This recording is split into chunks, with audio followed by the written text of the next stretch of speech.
I'm Ali. I'm the CEO and founder of BitHolla.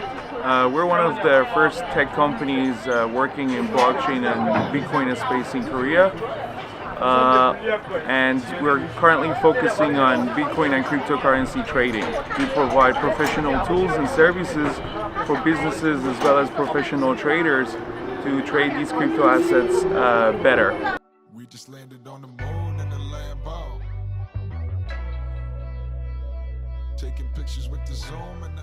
So our vision initially starting the company was that we saw the technology and we realized this is very interesting and it's a very revolutionary technology in this space, in the financial world.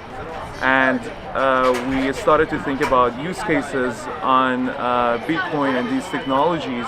And then we started getting to the payments and then moved on to crypto trading. I personally come from tech background. I did my Master of Computer Science at Yonsei University researching on Bitcoin. So I was actually one of the first guys in Korea that academically researched in Bitcoin. I think I was the first guy that brought Bitcoin to Yonsei University. So I come from tech background, but I started to study and read a lot about finance and economy to get a bigger picture of Bitcoin and this revolutionary technology. So when I first read Bitcoin's white paper, since I come from tech background, I realized, okay, this is doable, and it made me think about money in general, like what money really is. People around the world, they work every day to make money, and they really never question what money really is. They never really think about it, and they never really are taught about how financial system works, how the economy really works in the school and everything. And to me, it was like a huge gap, and I didn't really know much about it. And when I first read that, I'm like, well, this is a very simple thing. It's not really that complicated. And when we talk about payments, money transfer, we talk about money, it's just a number, and we're transferring a value. And for somebody from computer background, it's very, very straightforward and simple. So I started really researching and understanding why this technology and why we don't really know much about this whole space and this whole financial system, and it's kind of it's kept for certain type of people. And then what I saw in Bitcoin and this technology in general was that it enables people to really look at it from a different perspective, and it makes it sort of like an open system, so that there's no barrier to enter to it. You can innovate on top of that, and money essentially becomes like a very open system that you can do anything based upon. It's not controlled by certain people that you can just innovate, and it becomes truly global. And seeing that, living in Korea and knowing how the currencies, and the exchange rates and all of that, that also was another thing, that looking at Bitcoin as a sort of a money that works on top of internet, and seeing how internet globalized itself, I kind of felt the gap that we actually do need a form of value transfer on top of internet, and that really inspired me to do a lot of research to understand this better. To me, currently, the fact that we have an open money that we can program on, it's global, there is no barrier, anyone, anywhere around the world can actually do something on top of that and innovate. That's very, very interesting. Because money has been locked for forever. It's been in hands of few people, the elites, basically. That's very, very interesting and promising for the future. But at the same time, looking at the space, and it's like a wild west. So you see two extreme, on both sides, and on the crypto side, looking at a lot of scams and looking at a lot of issues that people are trying to just scam people and make quick money.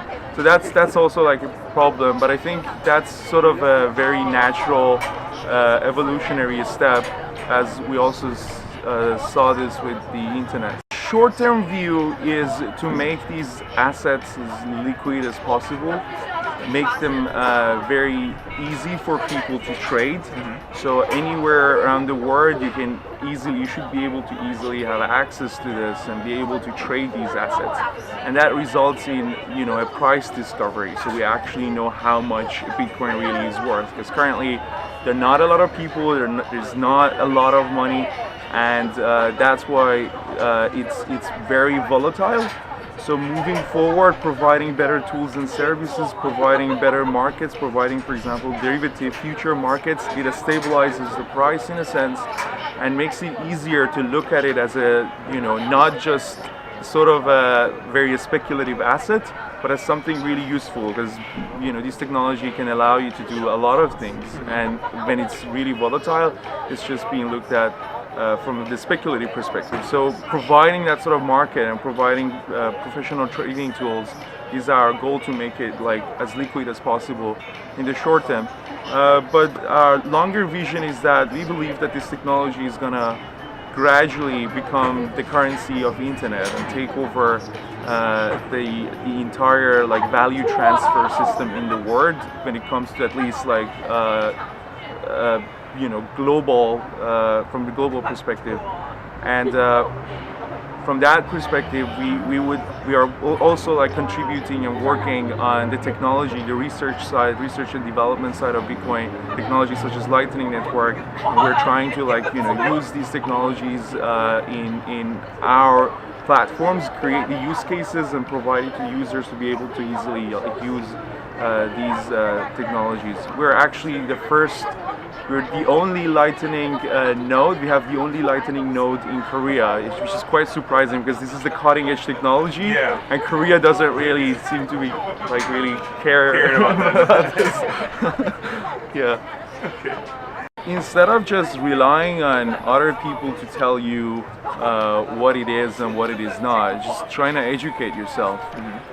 Trying to go to find people, find communities and websites that actually give you informative, trying to give you knowledge and transfer the knowledge, instead of just basically blindly following other people. Because there is a lot of interesting materials on the internet, and there are a lot of interesting communities, non-profit even communities, that are trying to teach these stuff. So trying to first educate yourself, and once you know what actually you are dealing with, then you can think of innovative solutions to provide something on top of what currently exists. Right. We just landed on the moon in the Lambo. Taking pictures with the zoom and the angle. We'll be coming back to you with the same